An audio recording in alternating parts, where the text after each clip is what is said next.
Hello and welcome. Natalie, you are the founder of a place called Here, is that right? The charity. And I don't really want to say anything else because you've got the whole story to tell that's attached to why I'm assuming you created that charity. What I will say though is your dad, Mick, it's only about a year ago. Is that right? Just a year past February there. So the fact that your story, which you're about to tell, that I don't even know, but I know enough that you've set up this charity and done so much already in such a short space of time, and I think like that needs to be acknowledged, that just a year ago or just over a year ago isn't that long ago. No, it's still very early days. Aye, and you're here to talk about it. So why don't you tell everybody why you're here? So I lost my dad to suicide the 5th of February last year, so it's just been a year. I suppose a big part of that loss was the kind of light bulb moment, realising that there was no support for people who are bereaved by suicide. So when my dad took his life, you know, it was devastating. It was so traumatic. You know, he took his own life in my mum's house. He hanged himself in the kitchen. And, you know, my mum called me that night. I'll never ever forget that night for the rest of my life. You know, my mum phoned me like during the night to say she couldn't get the kitchen door opened. She'd woke up and wondered why my dad wasn't in bed. And, you know, I just got a feeling I knew.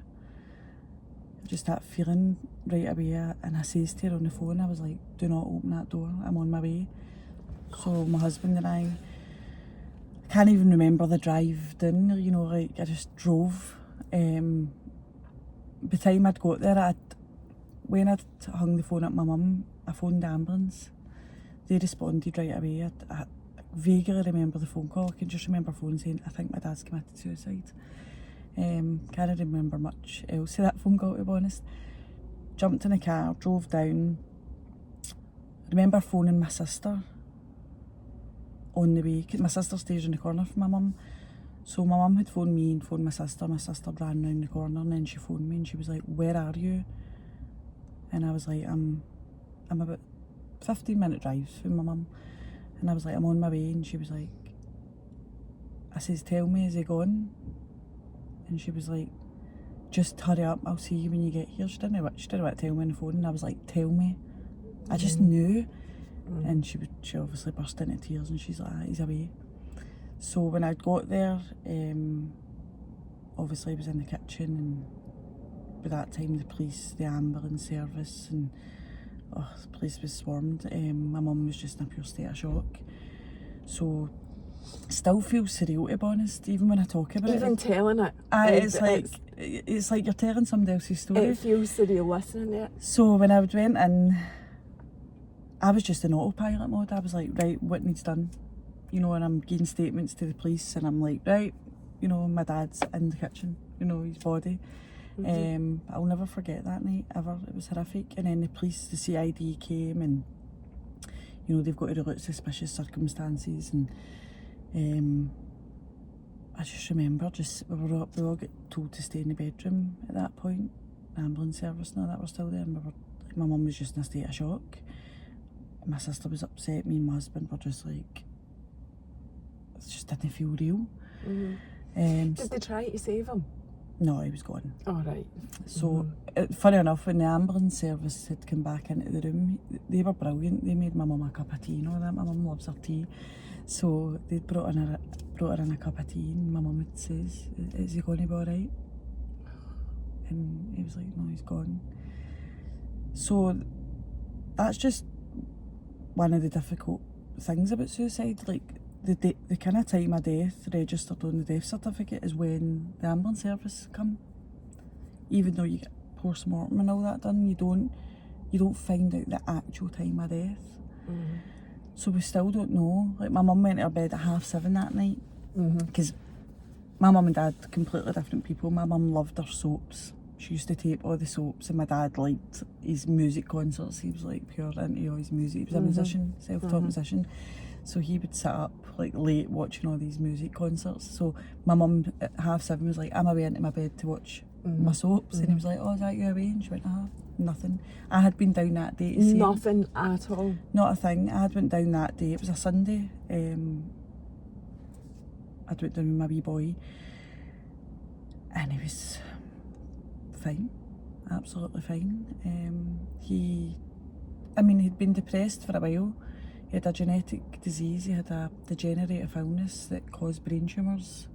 Well, it actually caused tumours to grow out of the central nervous system, so he'd battled with that for years, but the tumours were getting much bigger. He had 5 brain tumours removed a couple of years ago, and then another few brain tumours had grown back in, and then had a massive aneurysm that was inoperable.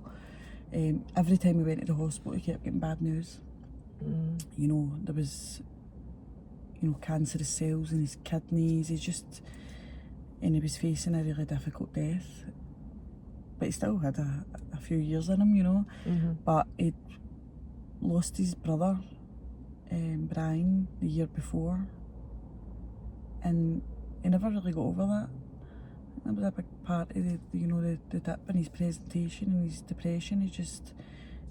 His brother also died to the same genetic disorder, because it was a genetic disease, and he'd lost a couple of siblings in in a 2-year period. He'd lost 2 sisters as well, so he was the last one in the family left with a genetic disorder, and he knew that it was going to take him. So it spoke openly about the difficulties of dealing with that. He had kind of community mental health teams involved, and he was never away from a hospital, to be honest with you. We spent most of our weeks at hospital appointments, but he knew what he was facing, and he used to, he would speak openly about how he struggled to deal with that, with living with that day in, day out. We were going to neurosurgeons through in Edinburgh and sitting on the table, with all the top consultants, having conversations about options, and they were saying, well, there isn't any options, because everything out, the benefits the risk outweigh the benefits at every option there is, so there isn't any options for you. So imagine getting constantly delivered that bad news, and then having to go home and process that, and then seeing your siblings dying with the same illness, and thinking, So he was effectively just waiting for it taking him. And he knew he was going to deteriorate. So he'd had a significant attempt in his life in September. The September before? Before he died, in February, he ended up in resus, and it was like 50-50 and whatever. And we tried to get him support put in place following that, and the support just wasn't there, unfortunately. So come the February, it's weird though, because if there was ever a time I thought my dad was going to take his life, it wouldn't have been that day, because he was actually, and I share this at the group, he seemed at peace that day. But do they not say, like, if you read about it, I don't know, you'll know better than me, because you've done research, obviously, because you've now got the group, that is one of the things, like, because they've already made that decision, and it brings the peace. But aye, in a lot of cases it's very common. We had a discussion about, dinner. It was a Sunday, I was making a Sunday roast, and he's like, oh, I'm having chops at a Sainsbury's, and we were laughing about that. I'm saying, oh, look at you, you snob, Sainsbury's chops and all that. And we were actually sitting having a good laugh that day, and and as much as it's sad, I'm grateful for the last interaction we had was it was a positive one. Pleasant.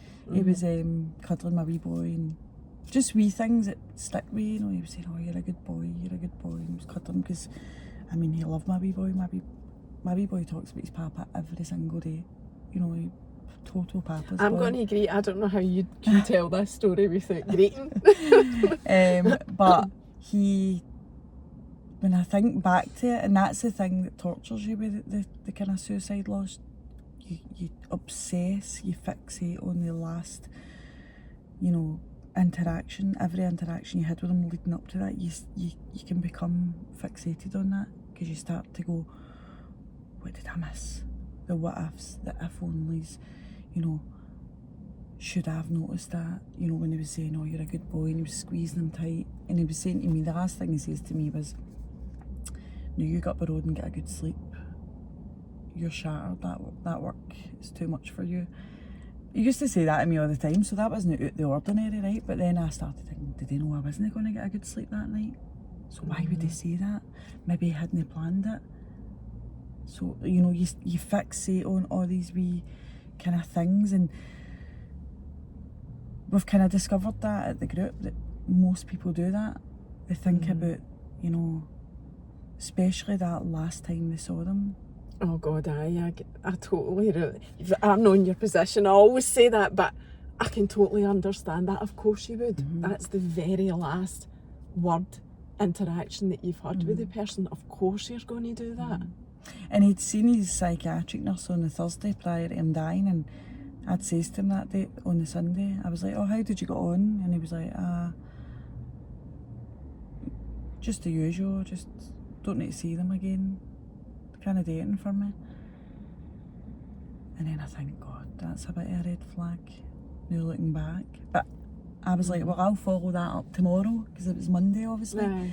I says, oh, I'll follow that up tomorrow and we'll get a plan in place. But again, then you're like, God, should have acted on that, should have probed a wee bit more. What do you mean by that? Like, so it's exhausting.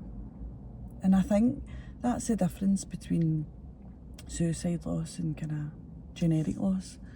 There's so many layers to it. It's so complex, and I don't think people realise it or understand it till they've been through it. Like, you don't get to say goodbye, you don't get to prepare for that.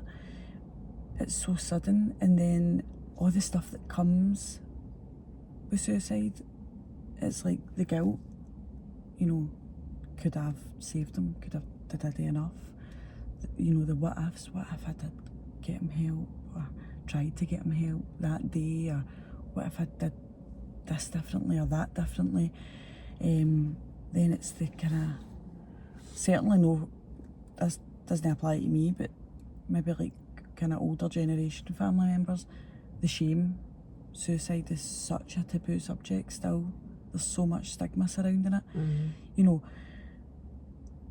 I remember when my dad died, my dad was a Catholic, so when he died it was like the older generation in the family were like, what are we going to tell the priest? And I'm like, the truth. You know, it's like, you know, and even, do you know, I'm digressing a wee bit, right? But I'm sitting here, I think this is the first time we've gone into, like me certainly putting a podcast out this much detail of a subject like that. And I'll be putting it out, it'll go out and the clip will go out and everything. But there's a big thing, and I don't know if this adds to the stigma, where, you know, there's certain things of suicide can get talked about on social media, like on TikTok, your video will get taken down. And I just don't know what, even some of the stuff that I do, like domestic violence, it gets flagged by YouTube. It still gets put up. I've never had anything actually taken down by them. But I'm sitting here thinking, I don't even know what's allowed to talk about in terms of suicide, because even videos that you see people talk about unaliving, which just irritates the life out of me, because it's that whole thing of just say what it is. That's no, I know it is technical, but that's not what we call it.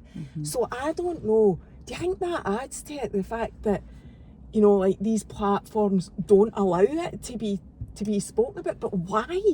Absolutely. I think we don't want to get to a point where society talks about suicide, like it becomes completely normalised. Aye.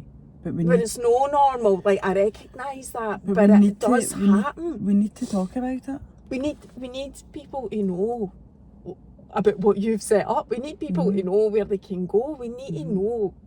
We need to be able to put the message out there and people know loud and clear what you're talking about. I think as well, like, suicide loss is so isolating. It's a very isolated grief. So I'm very fortunate. I've got lots of friends and families and colleagues and whatever, but it's the most isolated I've ever felt in my life. Because when that happened to my dad and I had all these thoughts in my head, you know, once I'd dealt with the kind of formalities like the funeral, and investigations and stuff are still ongoing, these take a long time, but you know, I remember just sitting thinking, right, I'm just left with these thoughts now, you know, flashbacks, and it's, you know, all the triggers, trauma, and I remember thinking, if I'm in Asda, for example, and I meet somebody, oh, how you doing? And you're, you know, I'm not going to say, oh, well, I'm not doing great because I had a really terrible nightmare last night that my dad was hanging near the door. You know, that's just not a normal conversation, is it? So you end up building all these thoughts up in your head, and then you don't, it's how do you process them? Who do you speak to? So I remember when my dad died, I went to the GP because I had to get a sick line. And I remember saying to him, oh, like, I lost my dad to suicide. I was there that night. And I remember getting in with the expectation that the GP was going to be like, oh my God. Like, really shocked and really empathetic. And he wasn't. He was just like, all right, sorry to hear that. Do you want medication?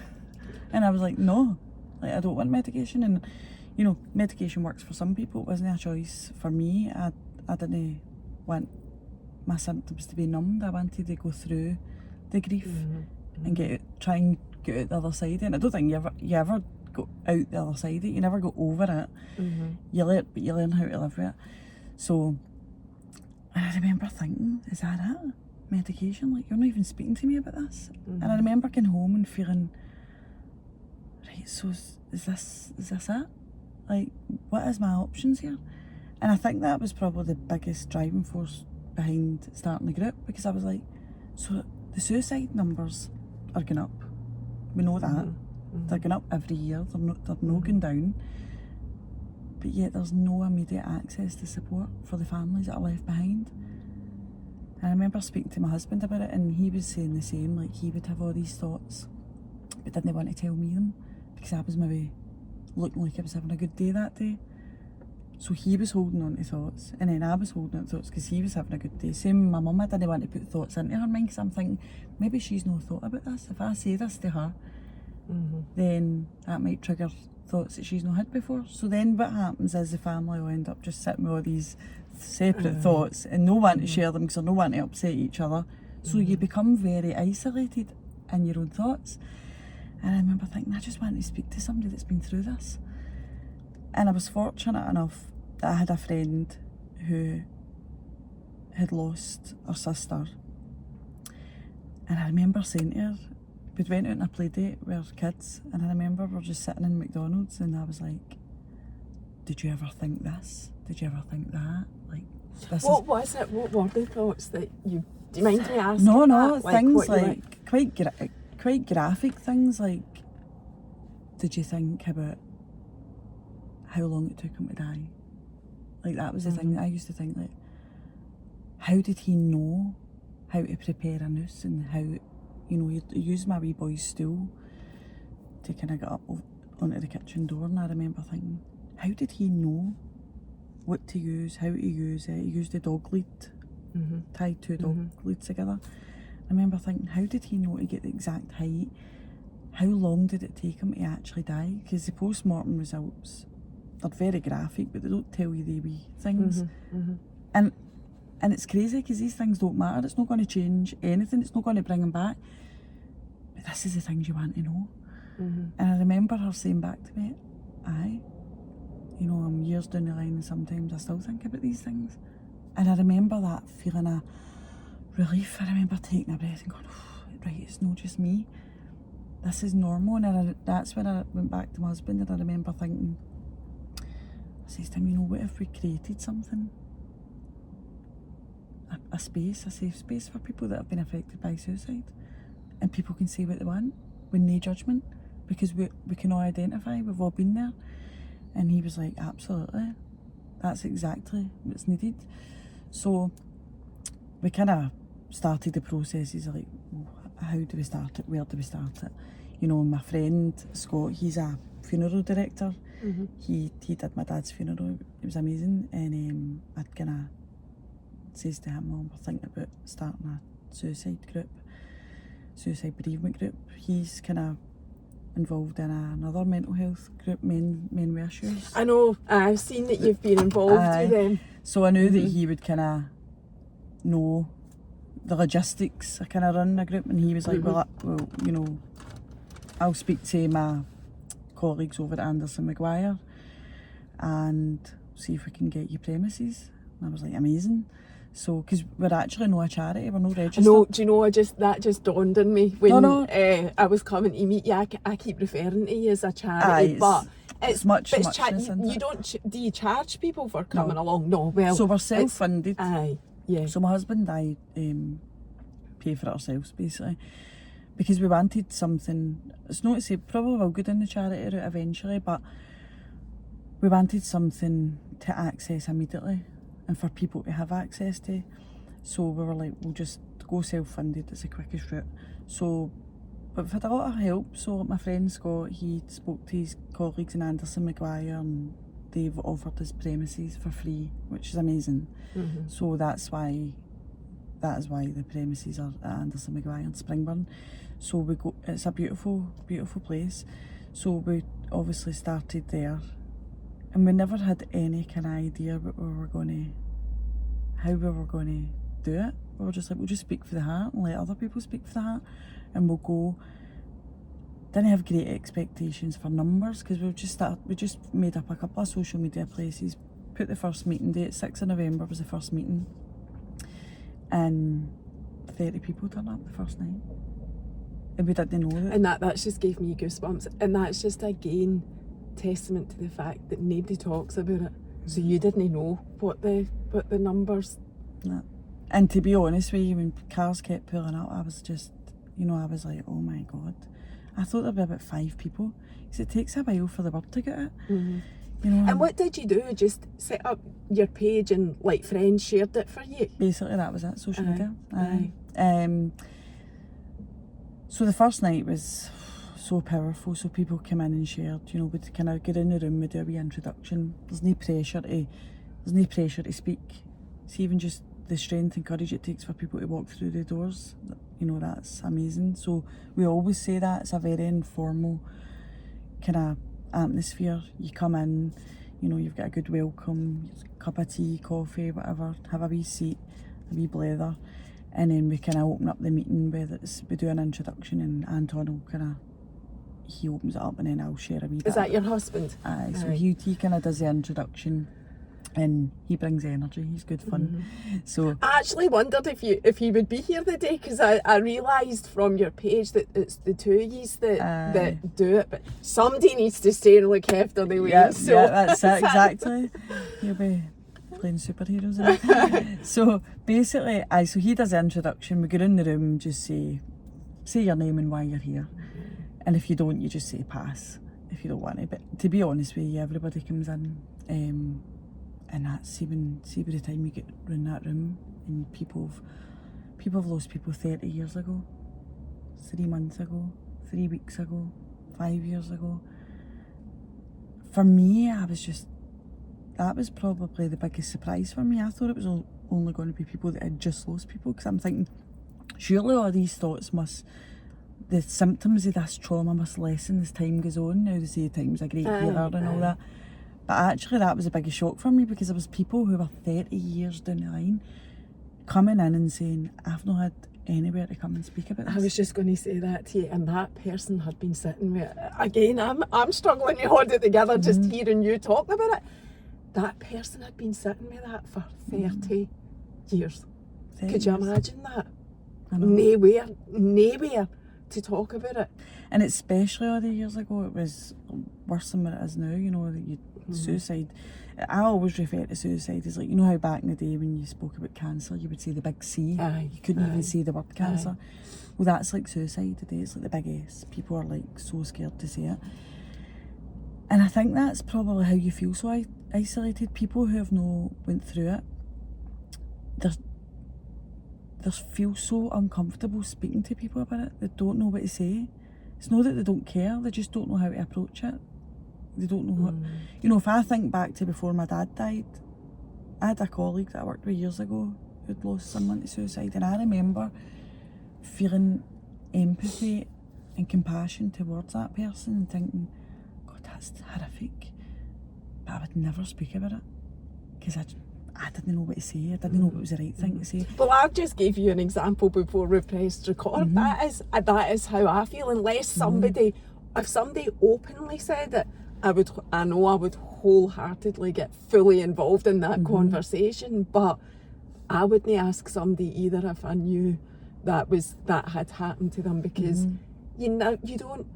it's from a place of caring though. You don't want to upset somebody. You don't want to trigger something that's no being triggered in that moment or whatever. Do you know what I mean? And I think that's what we kind of say at the group. You can't be any more upset than what you are. So somebody saying to you, and people forget your loved one, and that's so hard because they avoid talking about it. And it's like they existed, they mattered.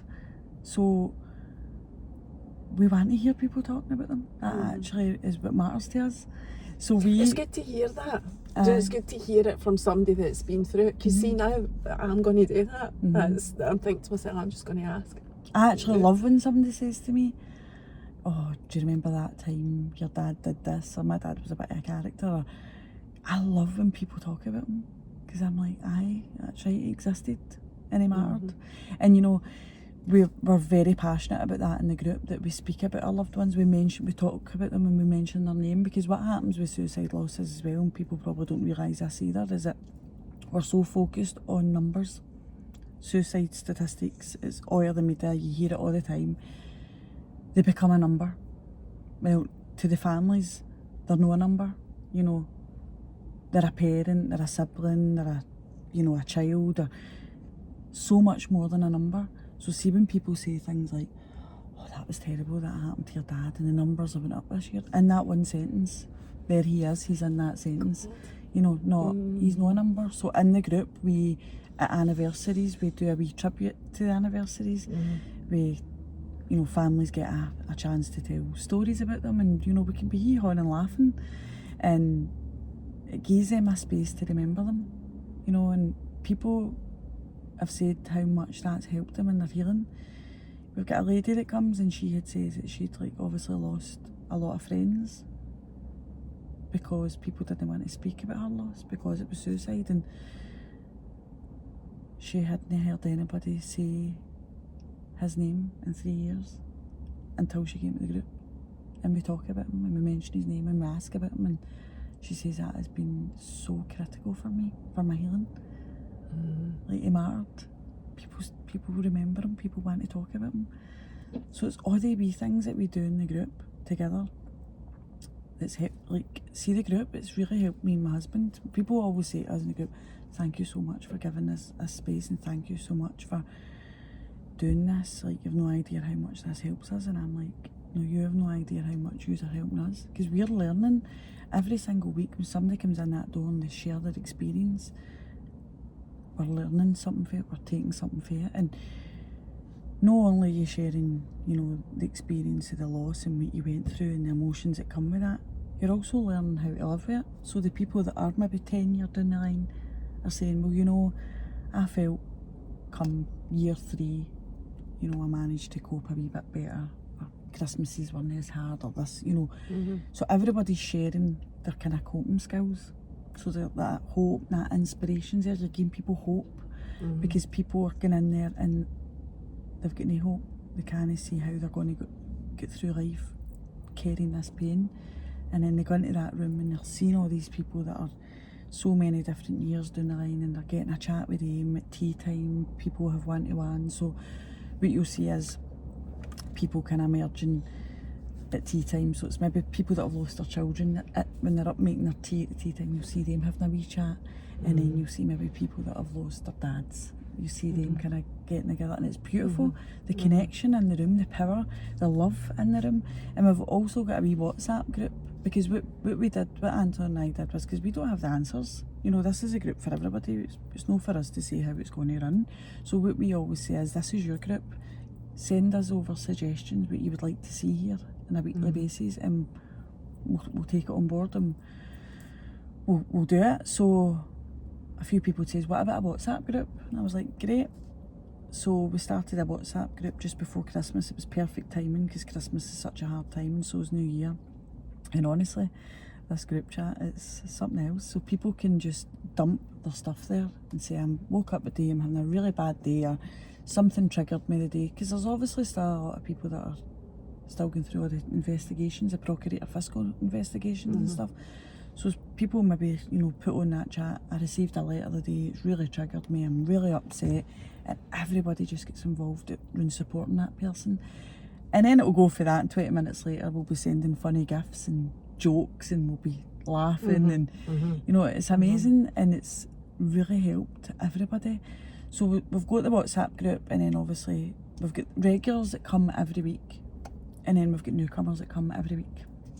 So we're just trying to spread awareness and let people know that there is a safe space there. But what we were really, really passionate about was a place where there's no barriers.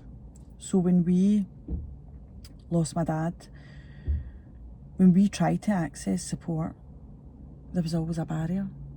So if it was like counselling, or you had to be 6 months for the date of death, that's another, before you can access it. Waiting lists is also a barrier. Demographics, not having anything in the area.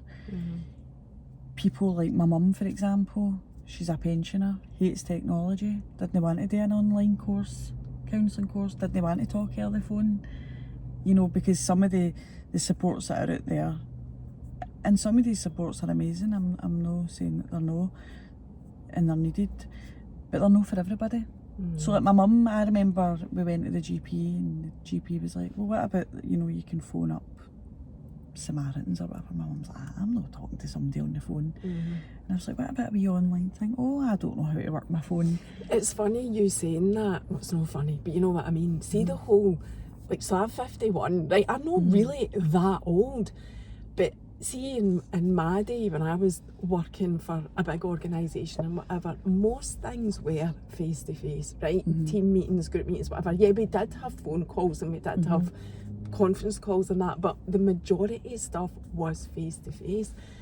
And I personally, I don't like the way the world's going now. I don't like that absolutely everything is a Zoom call or a telephone call, and I just can't see past the whole personal thing. Human it's just connection. Not the same. It's just Human connection. I connection. could do this by Zoom, but just no. It's just no the same. And I don't think there's so switching that to mental health, I mean, how impactful is a face-to-face for mental health support, any type of mental health support, and they're still trying to push it onto Zoom and calls and whatever, and it's... And you know what I found in the group? People coming in and having a cup of tea and a wee hug. We get a laugh. We get a lassie that comes who hates cuddles, right? I'm laughing because I'm a cuddler and I'm a cuddler as well. But we always say, like, I mean, she's amazing. She comes in now and she's like, oh, I suppose a bit, but she laughs about it. But like that, it's like people who come in and have had a bad day, and they come in and, there's one guy that comes and I swear to God, he gives you a bear hug. It's the best hug ever. And everybody loves his hugs. So, like, you don't get that over the phone. No, exactly. You're not getting a wee cup of tea and a biscuit and just that connection, and that's obviously for some people that works. So our place won't be for everybody, but for the majority of people that have came through the door, they love it. And this is what we laugh about. We say this every week. Every single person that comes to our group say they look forward to coming, and we laugh about it because we go, is this what our lives became? We look forward to a suicide bereavement group. But I think it's funny when you put it like that, but I totally get it. But we actually do look forward to it. And the thing is as well, like, although we speak about really personal, traumatic, graphic things in that room. Do you talk about your story as well? Aye, because for me it's a place, it holds me to account. So when I'm working and I'm looking after my wee boy, and me and my husband are super busy, life is busy nowadays, so sometimes you forget to talk about your feelings. So it holds me to account, because when I get in there on a Wednesday, I can't tell people to get vulnerable and not be vulnerable myself. So I'll go in there and I'll say, well, this is how my week's been. We kind of get in the room and we share about how we're feeling and how the last week's went or whatever. So although we get in there and we speak about all that personal, graphic stuff, traumatic stuff, and there'll be tears in the room, we actually have a pure good laugh as well. And the importance about that is like, you still can have joy in your life, and you can laugh again without feeling guilty. So people might come in the door and feel so overwhelmed with guilt and they're not ready to laugh, but that will come in time. And you know, people leave there feeling lighter every week. When you come in, you share your stuff, you dump your stuff, you know you've got support, you're in a place where you're no judged, and you can also get a laugh as well. So people just they go home and feel, people that come will feedback and say, you know, when I go there, it's the best sleep I've ever had in my life, is that night, you know, because they just feel at ease because they're able to kind of just release all that stuff, but also get a laugh as well. So it's like a community we're building. It's very much a community feel. You know, when the boys came from Men with Issues last week to kind of do a dual share, and one of the boys had fed back to my husband the next day saying, like, I could feel the love in that room. It was like a community, it was like a family. You can feel it coming out of your page. And the it's actual page for it. And it's like, I think it's because when you've been through that and you get that identification with somebody, you, right away you just connect. There's just a connection there because you're like, oh my God, I know how you feel, I know how hard this pain is to bear every day. So we're really, really pleased that we went ahead and did it. And it was hard because we were kind of, you know, you're putting yourself out there and you're thinking, are we doing the right thing? Is this going to be good for us? Is this going to help us? Are we taking on too much? You've got all these kind of concerns, but it's the best thing we've done because it's been really, really helpful for us process our grief. And we've made connections through it, and, you know, people are helping us and we're helping others, and it's amazing. Is it a Wednesday night, did you say? Every week, Wednesday night, down at Springburn. What was the name of the building again? Anderson Maguire. Anderson Maguire. What time is it? 7:30. And do you just go on till everybody's told their story, shared, whatever? 7:30 to 9. Right, okay. So the wee woman, Gail, that works in it, she's amazing. She does overtime to allow you in. To have the place running. So we kind of, sometimes we run her a wee bit, but she forgives us. Right, so it's 7:30, just so that we've got that out there. I wanted to ask a bit about the group again, because I think there will be people watching that think, I wonder if I fit the criteria, right, for wanting a better term, for coming along. So I wanted to ask you about that. Like, I know you've said it's suicide bereaved people, but from looking at your page, it seems to be that anybody on a grief journey, you're welcoming them in anyway. Would you have any specifics on that? Probably. I think the now, especially with being so busy, we need to keep it to suicide. Right, so it is. I think because we had a few messages for people, you know, that hadn't lost somebody to suicide specifically, but we're thinking about coming along, and I think we need to be careful, because obviously if somebody's lost somebody to whatever, right, something else, and they come in and they hear somebody say there is no loss like this, that might trigger them. They might feel a bit like, shouldn't be here, or what, you know. So I think we need to just keep it to suicide. Right, and I think because it is so graphic as well, I think unless you've been through it, it could be a wee bit triggering for people. Right, maybe no experience that. Aye, no, that's fine. I think that's fair enough. Like, you know, you're just starting out. You've got your boundaries, if you like, in place. I think that's totally acceptable.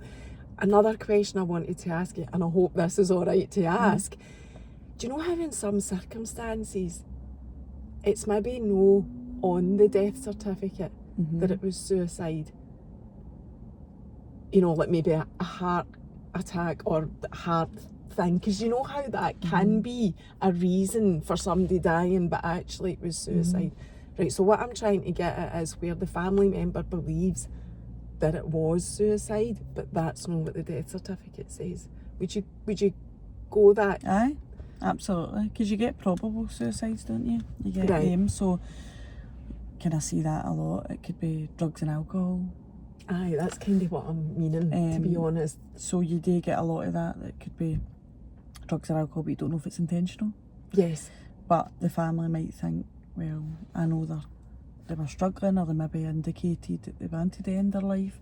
So absolutely we would welcome them, because it's about the thoughts and the feelings are all the same, regardless if it's on that Right. death certificate. So if the family person or friend believes that's what it is, then that's because they're coming fine. to get that identification with how they feel. And that makes sense. Yeah. Actually, you know, you don't need it to be on the death certificate to know, I suppose. Right, so that was that. I wanted to ask you about like the time before the build up to it. I know you've touched on that. But I suppose for people out there concerned, you said your dad had already attempted to take his own life. So just maybe what that looks like, what you're looking out for, things that you now know. And I'm not saying this isn't about the guilt, by the way. That's not what I'm getting at. Like things that you maybe try and no educate, but create awareness on as to what to look out for, what you could say, what, you know, for you. Telling somebody that might be worried about somebody as well. What kind of things for mental health do you think are important before? So my dad was very vocal about how he felt. You know, he didn't want to be here. He didn't want to face the death that he was facing. But always said he wouldn't do it because he wouldn't leave me or my son. You know, we were his protective factors. Although he did have a serious attempt. So I suppose when I look at my dad was a really high functioning adult. He had a great personality, life and soul of the party. He lit up every room that he walked into. And do you know, I think that's really important to say that as well. Oh, aye. I mean, all my memories of my dad are good because I mean we had some life. You know, he was a larger than life character. He was a self-taught musician. He was a biker. He was a comedian at times, so I thought. But the last year prior to him dying, he lost interest in the things that he loved. So that definitely for me is something, and I've heard that in the group a lot, people saying that they kind of lost interest in things that they loved. And I know that can be, you know, typical for somebody who's got depression. Doesn't mean they're suicidal, but it's definitely something to look out for. He just couldn't be bothered. I used to say to him, Dad, pick up the guitar, you know, get the guitar out and give us a song, and he'd be like, can't be bothered. And he used to love that. Aye, I mean, he had the guitar out every day. He had 5 guitars. So we used to Scottish history, West of Scotland. My dad loved Glencoe and all that. That was, you know, he thought he was a Jacobite. So that was my whole life. We spent, you know, touring Scotland, and like that, I'd say to him, why don't we get a wee lodge and we'll go up to Arisaig, and I was like, I can't really be bothered. So things like that, he just lost interest in all the things that he would normally jump at the chance to do. His appetite wasn't great, he was sleeping more than usual, just kind of flat, you know.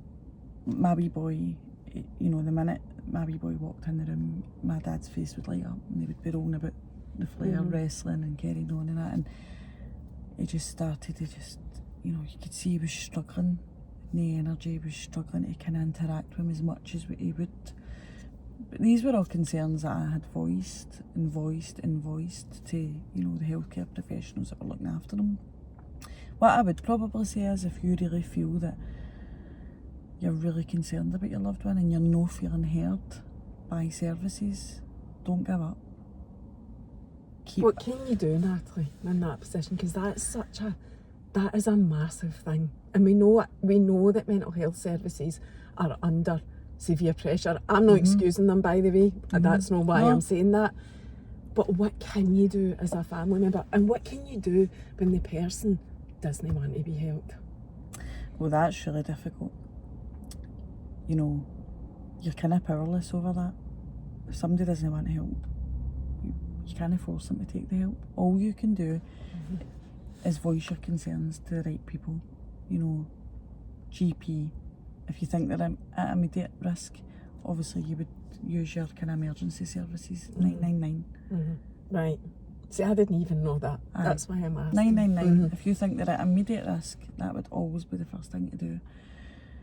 If you think you're concerned about their presentation and things aren't good, but you don't think there's any active plan or they're going to do anything that night, for example.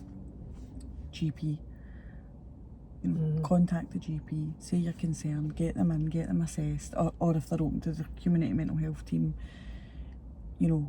contact them and just say, I'm really concerned, this is what's happening.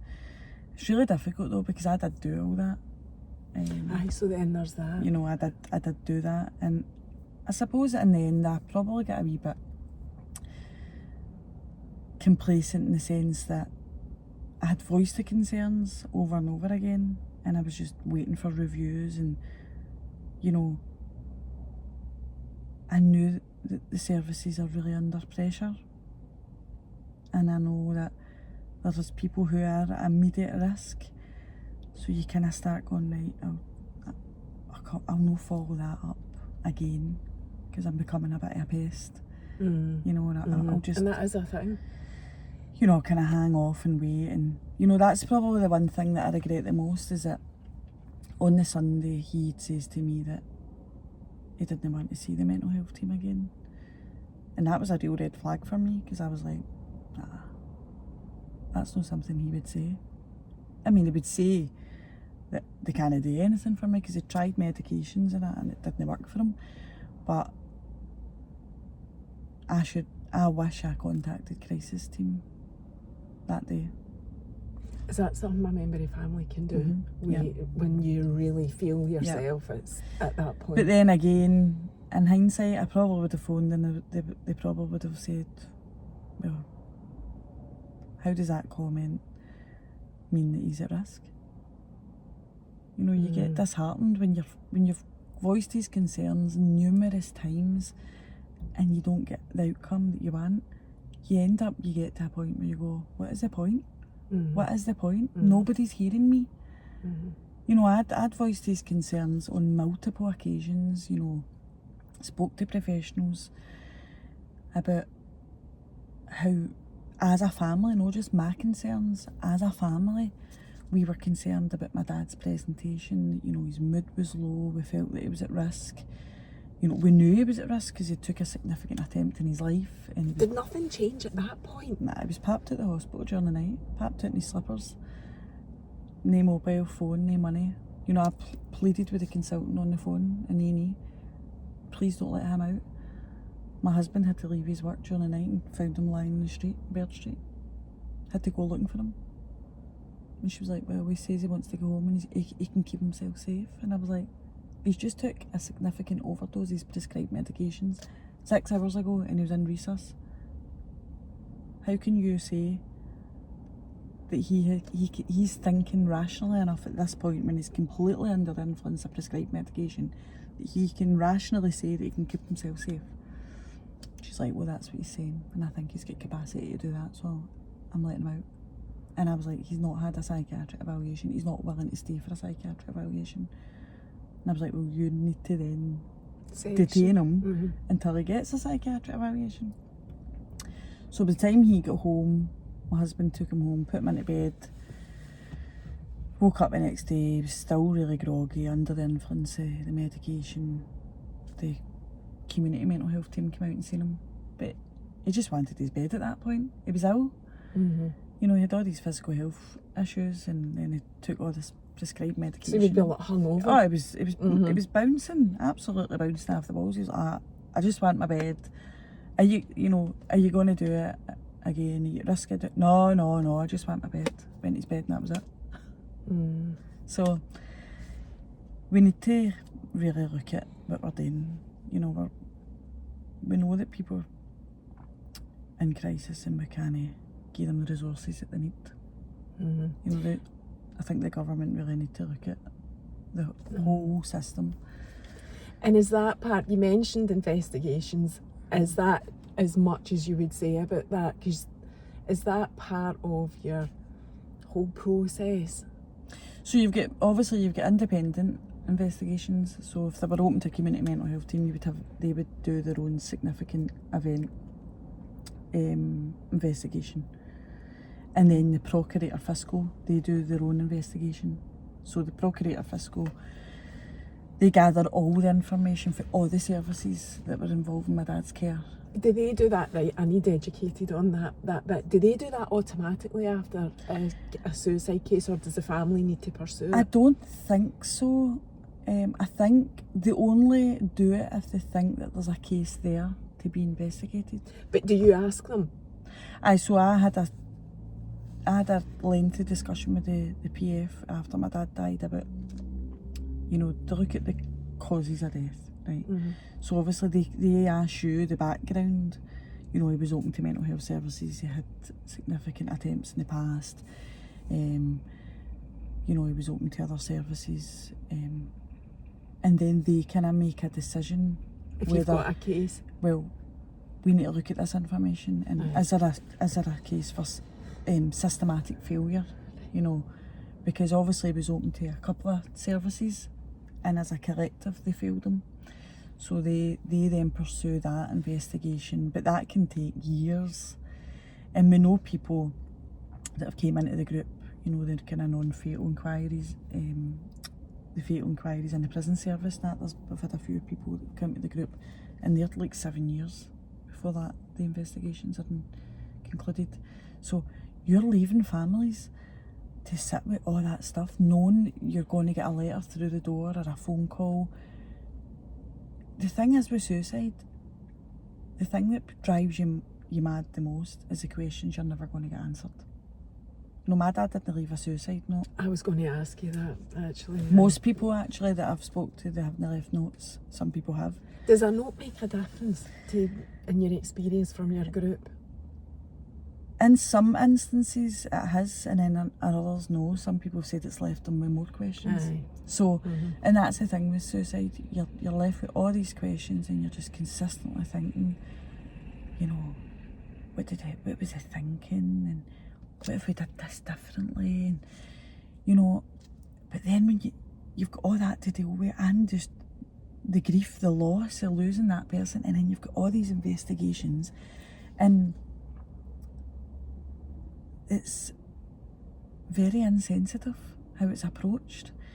I remember getting a post-mortem through the door, and it was an envelope, and the Procurator Fiscal says to me, I've put it in a big envelope, so you just open it when you're ready to read it, but don't read it on your own. And I was like, right, okay. So me being me, I was like, I'm reading it as soon as it comes in, on my own. And it was just so, there was nothing personal about it other than his name at the front page. It's all about, and I know it's a legal process, so they've got to write it, but I think, and I've said this to the group and they all agree, I think there should be a copy for families and a copy for them that's the legality side of it, because it was things like the weight of my dad's brain, the weight of his lung. I don't need to know that his right lung was 70 grams, It's like talking like a bit of meat. I'm like, that's my dad, And then some of the things in it gave me more questions, and it was just horrible. And a few people that have came to the group that have actually just recently got postmortems, they've really struggled with it, and luckily they've had us to kind of talk about it, because we've all been there.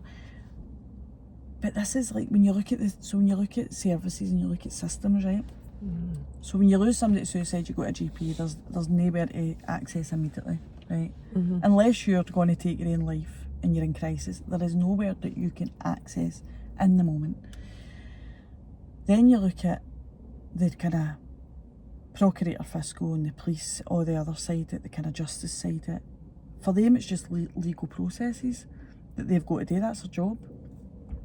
And I'm not blaming them, that's just their job. They're probably not trained on how to deal with families. In fact, I know they're not, because I spoke to a police officer that was at a networking thing that I'd went to, and she was lovely. And it was actually good to have that conversation with, because we've got a blame culture, haven't we? So I'd spoke to her about my experience, and her experience is that they don't actually get training on how to deal with families. And they've got to get home with that, and they're dealing with that trauma every day as well. And I think that's, for me, that helped me, because I was like, to be fair, the police that kind of attended my dad's house that night, they were actually really nice, but it's the aftercare. It's not like when you're getting these procurator fiscal and death certificates through the door. I mean, I remember getting my dad's death certificate through, and I don't know why I was dying to see it, because I knew what was going to be on it, but I just had to see it in black and white, and it's cause of death, hanging, one word, hanging. And I remember thinking, you had all these tumours, all these physical health issues, and there you're just on a death certificate, hanging. You know, that was really hard to read. But like that, there's no any aftercare. Nobody's checking in on you to say, you know, that's what I worry about, people that are maybe on their own and they're getting these things through the door and are having to deal with them and process them. Where is the support? You know, I remember getting a leaflet through with the procurator fiscal letter, and it had some generic support on it about sudden death. It was like Samaritans, breathing space, crews and stuff like that. And that's great, but you can't access it immediately. You can phone the Samaritans, but people who have lost people to suicide, they want suicide-specific support. They want to sit in the room full of people that are talking about suicide. That's what we've all got in common. We've all recognised that with each other, because it's so different. It's so complex. There's so many layers that you think you're going to have your head with the thoughts that you have. So that's obviously what led us to the group. You know, well, let's create a space. If it's not there, let's create it. And give It's it to amazing people. what you're doing, and I think it's good to put that out there, because you've just got me thinking. I know quite a lot of people that have suffered some sort of bereavement, and they wish that there was a group that they could go to. One that springs to my mind actually is, I don't know if you know Laura, toddler loss awareness. She lost her wee boy just before he turned 2 to SUDS, right? And that was one thing, she was really keen to set up a charity, because like you, she was so passionate about the fact she's in Ayrshire, there was nobody for her to go and speak to. But setting up a charity, you'll know this, is actually extremely difficult. It's no as easy as just going, I think I'll just set up a charity for this. Sadly, it's no as easy as that. But you could just set up a support group, like what you've done, share it. And so, you know, you've given me like loads of inspiration. I'm like, I can say that to people that I speak to for, you know, whatever reason. You can just set it up. You just need to find somewhere that will support the location. And that's the thing. It's like, this is when you see the kindness in the community. You know, we've been so fortunate. Like, as I said, my friend Scott that gave us the premises, Anderson Maguire, they've been amazing. You know, it's just about speaking to people and saying, look, this is my idea. Is there anybody, you know, word of mouth? I always think as well, it's who you know. Like, if you're starting anything, think to yourself, who do you know? Like, does that person's brother work for? And like, just always think of the closest people to you, because I think what makes that quite daunting is the first thing you think is, oh, I need to go out to the world and say, who can help me? But actually, you don't really need to do that. There's always somebody that you either know or that they know that could do something for you, whatever it is. Totally. And it's things like, obviously, because we're self-supported, so we pay for the kind of running costs, like all the stuff that you need, tea, coffee, sugar, biscuits, cups, all that stuff.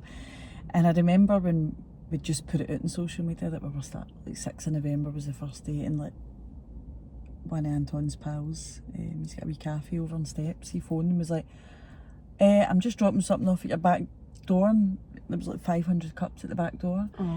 And then people who'd came to the group like turn up with like boxes of tea bags and all that, and biscuits, and just like really kind, you know. And then people have like kind of kind of family and that have like gave us cards and put a wee bit of money in it and said, look, put that towards the tea fund. And so people will help. You know, I suppose in the bigger picture for us is like, so we're doing a holistic day, a holistic and wellbeing day on the 2nd of March for our group members. So obviously that comes at a cost. So things like that, I don't know if maybe further down the line we're hoping to do that regularly for the group members, because we want to do a blended approach. So we want to give people access to these things for free. So learning simple skills on how to cope, learning how to relax, you know, calm the central nervous system, the things that the GPs don't teach you, but the really effective things that you can do on your own. So we were lucky before my dad died, me and Anton, we were kind of new age hippies, I think people call it. But we like all the holistic and the well-being stuff, because it's worked for us. We've got tools, and that's what helps us get through life. So we're quite passionate about, well, let's give people access to that. So we've got 2nd of March, we can't wait. We've got my friend, she runs the Holistic Warehouse. I don't know if you've heard of that. Clydebank in Dilmarnock. No, it's a kind of Pilates and yoga place. It's a beautiful space. So again, talking about the kindness of the community, my friend Courtney, she's amazing. She's like totally supportive of what you're doing. You can have that space. So we're doing that. We've got a guy coming, the Scottish Gongster, which I think is an amazing name. He's coming in to do coming all the way from Perth to Sound Bath. And then we've got a girl coming to do Reiki. Group kind of Reiki as well. So I'm actually trained in Reiki, but I've not done it since my dad died. But I know that it works for me. I love it. So again, we're giving people a wee self-care day, and it's free.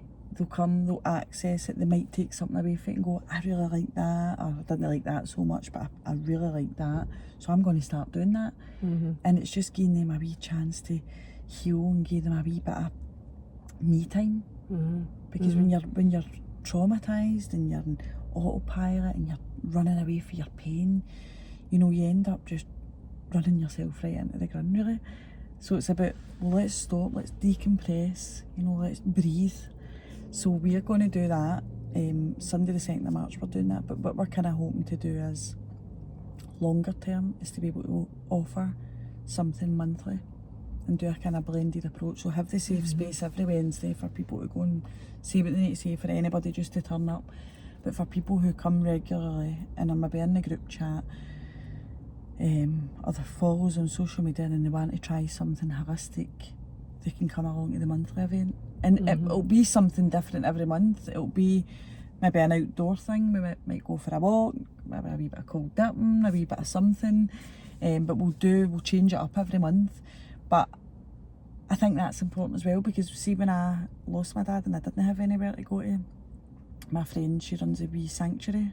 You ever been in? Amanda? Oh no, that wasn't who I was thinking. I was thinking the Glasgow poet, the wee Glasgow poet. Oh, she's amazing. She does a sanctuary type thing as well, but I know who you're talking about, but I was confused there for a minute. I went to Amanda's classes, wellbeing classes, and honestly, like, that was just at the start of my grief journey. I was off my work sick, and I didn't know what to do. I had nowhere to go. I didn't want to take medication. I was like, I had really bad sleep because I was up all night with the thoughts and all that, and I thought, I'll start going to these classes, and it was amazing for me just to go to a place, just to breathe, decompress, you know, just relax, feel what I was feeling. And it got me thinking when we started the group. I was like, you know, because people say to me, what works for you? And that's what we do in the group. We share what works for us. And I was like, well, that's what works for me personally. And it maybe give people the idea to go, oh, I'm going to try that. So when went to Amanda's classes, which was amazing, I thought, you know, this is something we could incorporate into the group thing, the kind of doing the monthly events. But I suppose we need to look at how we're going to sustain that financially. Aye, and that's what I was going to ask you, but I'm conscious of time. But see, the whole, it's a group just now, but you know, you're hoping that it'll become a charity, and you're hoping that you can offer consistent services to people in the suicide bereaved category. Long term, what's your goal? Do you want it to be your full-time job? I don't know. To be honest with you, I didn't expect it to take off and be as busy as what it was. So I thought I had more time to think about that. Like, what is my You were expecting 5 people to turn up. what is my growth plan? You know, I just remember thinking, I just want people to have a space, and I'll think about that stuff later down the line. But I suppose now that seeing how busy it is, the amount of people were inundated with social media messages, like absolutely swamped. On all platforms. well, you're just about to go out on an even bigger platform. So. And then obviously the Times contacted us to do an article, so we ended up in a double page. Oh, that's amazing. Spread. Did you share that? I think you did. I think I saw that. And then following that, we had quite a few people contact us, including the Lord Provost of Glasgow. So she came for a visit. So I think I kind of need to look at... You need to have a think about that. Where do we go moving forward? But there's absolutely a demand for it. Yeah. I think, to be honest with you, there's probably a demand. You could probably open more over... We've got people all over central Scotland. So although we're in Springburn, we have got people that come as far as Helensburgh, Renfrewshire. And that's what I was thinking. That's why I was saying about like other people setting up groups. I mean, you could, I don't know how you would do it, but other people could represent you at their local places, doing a group, whatever.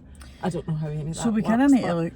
And one thing that has came to light through all of this is the amount of parents that contact us looking for support for their child who suffered suicide loss. And cause my wee boy's only 6 and he doesn't know it's suicide, I will tell him one day, because I don't believe in, you know, keeping it for him, but he's not young enough to, he's too young now to be able to process that kind of information. I wouldn't even know what it means. But obviously I never took into consideration there's kids out there that are maybe teenagers and they know that it's been suicide. And a lot of people have contacted us saying, can I bring my child? And it's really got me thinking about... And I have a chat with them. I always chat to people on social media if they reach out to us, and I'm like, so is there nowhere for your child to go? So there is kind of like, you get Child Bereavement UK and stuff, but again, nothing really specific to suicide. So I don't know if that's maybe something that we would look at, maybe doing a parent and child group. I think we just need to look at how we're managing our time, because both Anton and I work full time. We've got a 6-year-old, you know, we're super busy. My 6-year-old's got a busier social life than me. I was just going to say that he'll have an even busier life and then than obviously we're in the group, and although it's once a week, it actually takes up quite a lot of your time, because you're managing the social media accounts, you're trying to manage messages, because some people maybe contact you and are maybe in crisis, or they're worried about somebody that's in crisis and they just see suicide and they think, oh, and you know, I'll message this person, and obviously we're kind of trying to respond to that. We've got emails, we've got organisations doing a wee bit of networking, bringing people together. I mean, it's amazing, but it takes a lot of time. So I don't know in the future what we're going to do. But you're definitely going to look at it, and that's the main thing. And I've no doubt that people will reach out to you when this goes out. The way that it is, as it stands just now, you are responding to all messages. Is that right? So we can say that at least. And you're doing your group on a Wednesday night where everybody's welcome. I hope you can cope with the level of people that you continue to get. And I don't know, I just hope that it goes from strength to strength for you and becomes everything that you want it to be. It's definitely needed. Well, I keep thinking, as I say, and my husband always says this, turning your pain into purpose. And that's what we're doing. You know, we'll never ever get over losing my dad. We miss him so much every day. But you know, there's a wee fire in me that thinks, you know, this is what he would have wanted. His legacy would be, because he always helped people. He would help anybody, and I think, well, that makes me proud to think that that's what he's left. So... And that's lovely. I can't thank you enough for sharing your story. I don't know how you're not greeting, because I'm totally having to compose myself. Thank you so much. No Appreciate problem. It. Thank you. See you later. Bye.